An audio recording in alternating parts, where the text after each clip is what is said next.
Je m'appelle Sean Touchy de l'équipe Glow 3D et aujourd'hui nous allons parler de la façon d'utiliser les revendeurs de base dans l'application Glow 3D.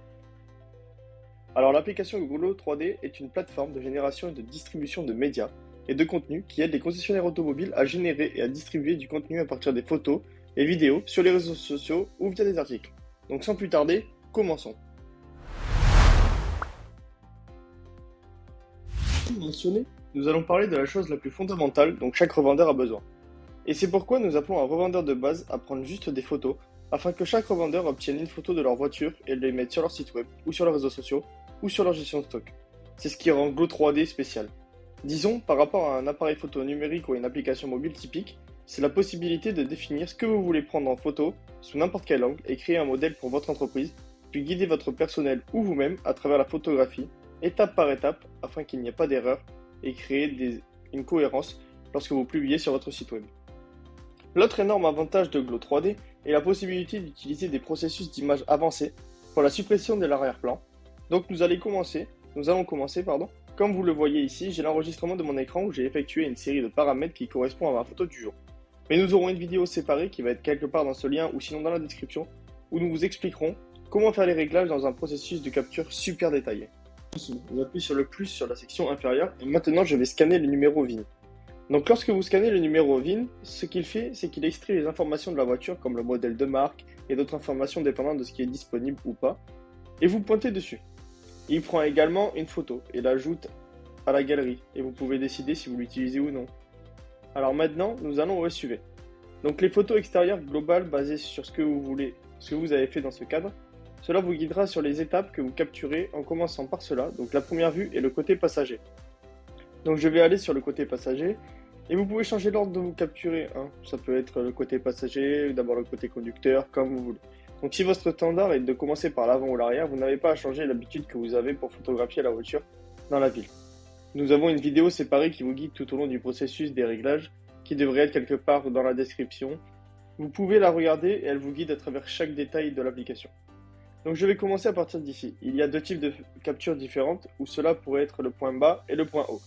Si vous ne faites que de la photographie. Le point bas est généralement ce que vous cherchez chez les photographes professionnels, ce qui est de meilleure qualité. C'est ce que nous avons aujourd'hui. Vous pouvez également le changer pour le point culminant. Donc ce que je veux dire par là, en disant point culminant, c'est que vous voulez être à la hauteur du toit du plafond de la voiture. Cela signifie que vous avez un camion très haut, donc vous allez devoir tenir le téléphone un peu plus haut, comme ceci.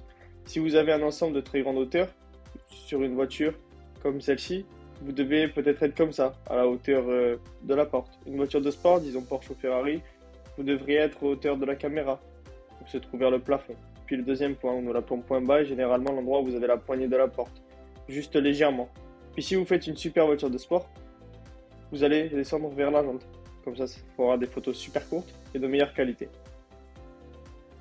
La meilleure photographie serait avoir votre appareil photo également sur une fonction appelée capture vocale.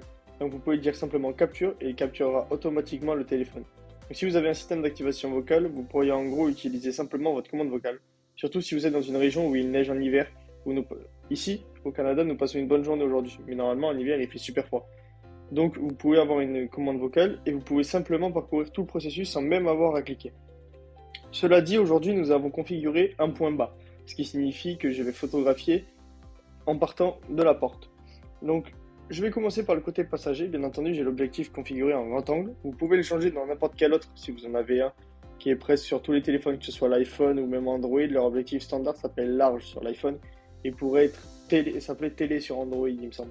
Ils ont une meilleure qualité en termes de capteur qui prend la photo. Vous avez suffisamment d'espace pour vous éloigner. Vous pouvez sinon finalement facilement le changer dans les réglages. Je vais juste vous montrer comment vous pouvez voir. Je vais me rapprocher assez du véhicule. Le seul inconvénient est que lorsque vous l'avez comme ça, vous voyez en quelque sorte la voiture se rapprocher et vous obtenez une sorte de perspective qui, si vous pouvez éviter la photo globale, aura l'air beaucoup plus professionnel. Avec cela dit, j'ai assez mentionné autour de l'espace l'endroit de la poignée de la porte entre laquelle vous devez prendre la capture. Mais si vous le souhaitez, vous pouvez reprendre également l'éclairage. Voilà, j'ai appuyé sur reprendre.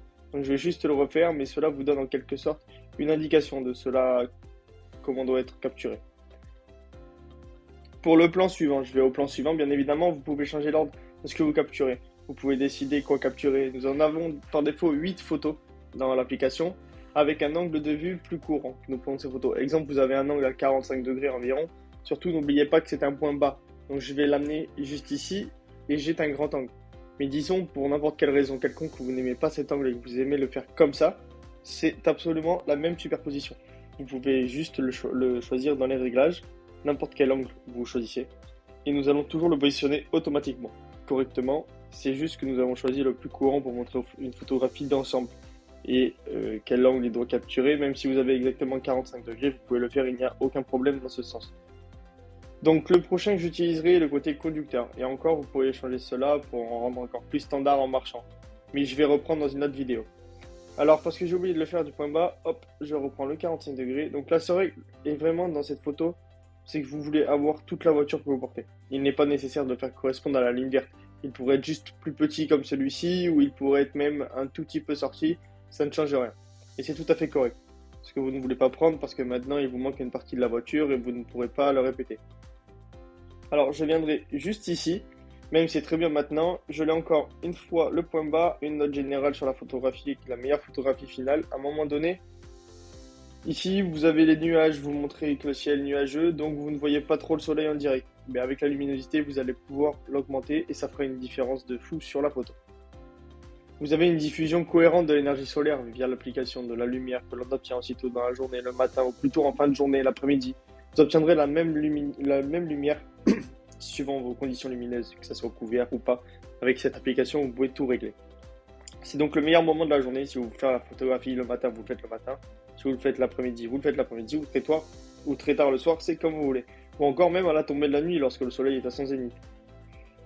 C'est exactement dans le ciel, l'avantage d'avoir le soleil exactement dans le ciel et l'avantage que vous verrez dans l'appareil photo ne créera pas de lumière, comme la lumière de contraste que vous avez l'habitude de voir. Le soleil devient votre délavé, votre lumière délavée, ce qui n'est pas le cas. L'autre chose, c'est que vous obtiendrez la lumière, les couleurs dans tous les sites sont très similaires. Votre porte-conducteur qui s'ouvre. La porte-conducteur est le même scénario. Vous pouvez changer là par défaut, l'objectif par défaut, vous pouvez changer la capture, l'ordre de la capture également.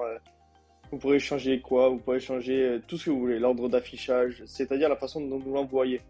Et vous pourrez l'envoyer, et pour pouvoir l'envoyer, vous voudrez peut-être la capturer dans un ordre différent, moins long pour votre équipe. Et vous voulez l'afficher et l'envoyer à votre service de gestion stock et l'afficher sur votre site web d'une manière différente. L'avantage de notre plateforme c'est que vous pouvez l'en faire à la norme que vous voulez, à la norme de votre entreprise, et cela se fera automatiquement. Donc, comme vous pouvez le voir, l'avantage est que le photographe n'a pas à réfléchir, à se souvenir d'avoir suivi l'écran, ce qui devient très important. Si vous engagez quelqu'un et qu'il est nouveau, ou si vous le faites vous-même, j'aimerais simplement suivre l'écran. Donc vous allez simplement suivre l'écran. Le prochain est le gros plan intérieur. Donc nous commençons le centre de divertissement. Encore une fois, le même. La même chose, vous pouvez faire cela dans un objectif différent. Je vais utiliser un objectif large. Comme ça, vous pouvez voir avec du recul. Vous pouvez changer cela dans les réglages pour que cela se produise à votre guise. Je vais donc faire celui-là, moi, mais je vais zoomer parce que je vais me concentrer sur le divertissement puis sur le combiné d'instruments. Donc si je vais le faire à l'avant, je pourrais le faire à l'arrière. Je pourrais très bien, il y a une option aussi qui vous permet de capturer l'ensemble de l'avant, mais nous ne l'avons pas fait ici, je vais me concentrer en zoomant dessus. Donc, nous ne l'avons pas fait ici, mais vous pouvez l'ajouter à votre capture, bien évidemment. Ici, je vais utiliser l'objectif large, mais encore une fois, vous n'êtes pas obligé d'utiliser cet objectif. C'est à la norme du photographe.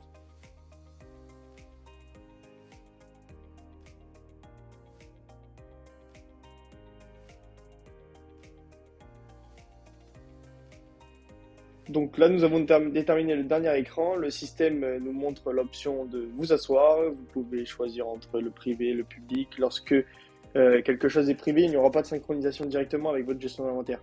Par contre, lorsqu'il est public, vous allez l'avoir.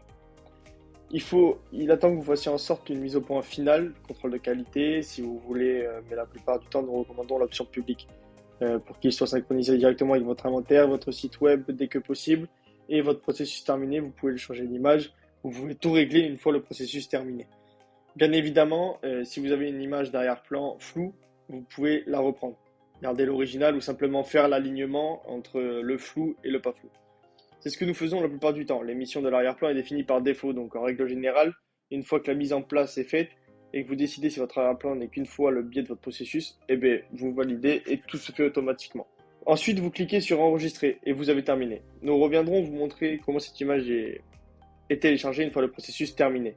Donc, nous, notre application a un système de suppression d'arrière-plan. Par exemple, vous avez une voiture au milieu d'un garage et ici, avec les arbres derrière, je vais supprimer l'arrière-plan et vous allez pouvoir avoir un arrière-plan super propre, tout neuf, comme dans un showroom. Voilà, c'est le but de notre application. Maintenant que nous avons terminé le processus d'arrière-plan, comme vous pouvez le voir, l'arrière-plan a été supprimé. Je vais donc l'agrandir un peu et vous voyez les photos individuelles que nous avons prises. Je vais essayer de zoomer pour vous montrer le niveau des détails et de la qualité que nous avons. Cela capture assez bien les choses, hein. Bien évidemment dans l'immobile, nous avons une des meilleures qualités sur le marché et nous alignons ici pour en faire autant. Nous avons aussi une vidéo séparée, comme je l'ai mentionné précédemment, qui se concentre sur les paramètres et la façon dont vous pouvez les modifier, mais aussi sur la création de l'arrière-plan. C'est un résultat que vous obtiendrez en 5 à 10 minutes après que vous ayez terminé la capture. Nous synchronisons automatiquement votre gestion d'inventaire et votre site web.